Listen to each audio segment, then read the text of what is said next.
question is, what's in a name? Well, if you're New York Yankee third baseman Alex Rodriguez, your name alone can be worth millions of dollars in selling power.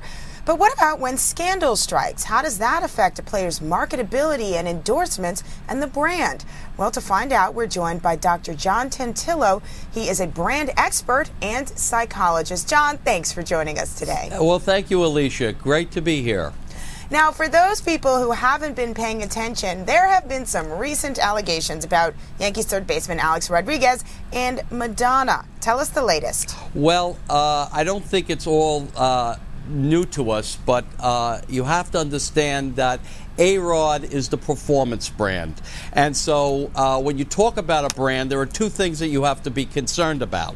Number one, who is your target market? And secondly, what is the brand about, or what does it communicate in the marketplace? So if you take a look at Alex's brand, he is not really appealing to children. He's basically appealing to alpha males who are in the gym, who really are interested in his performance on the field rather than what he's doing on the street.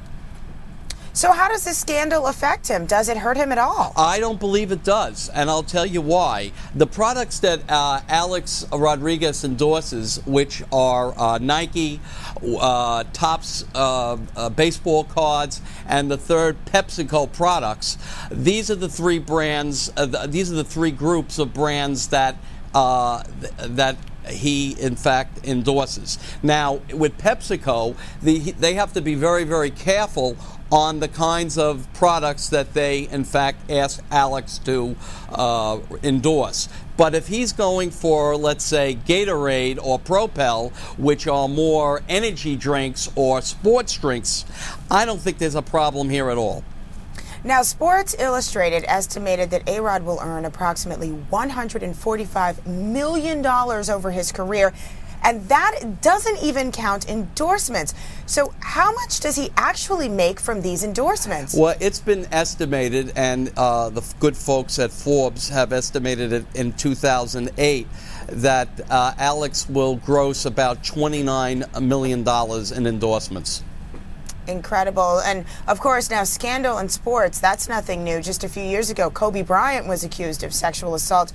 So but I would like to make a difference between Kobe's situation and Alex's. Alex might have been an indiscretion where Kobe was accused of committing a crime, and so I don't really think in this case you really can compare the two. And if you take a look at what Kobe Bryant did and what the endorsers did, that after most of his endorsements are right back on track. As a matter of fact, Kobe is, I believe, on that list number 16 on the Forbes list, and he beat out A-Rod by $10 million, generating $39 million endorsements. So time repairs all wounds. And that was actually going to exactly be my question, was, is there a difference in the kind of scandals that we've seen across sports? Not only that, I like to also make the distinction between athletes and artists like Madonna. And the reason I make that, or any artist, because athletes, for all intents and purposes, are coachable.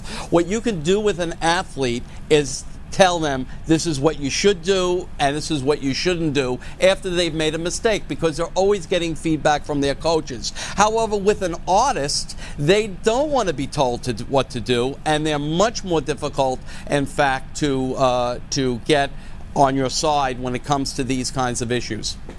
Oh, John, and you know what? It's so interesting because what you were talking about was exactly where I wanted to go with this. You mentioned Madonna and how Pepsi distanced itself.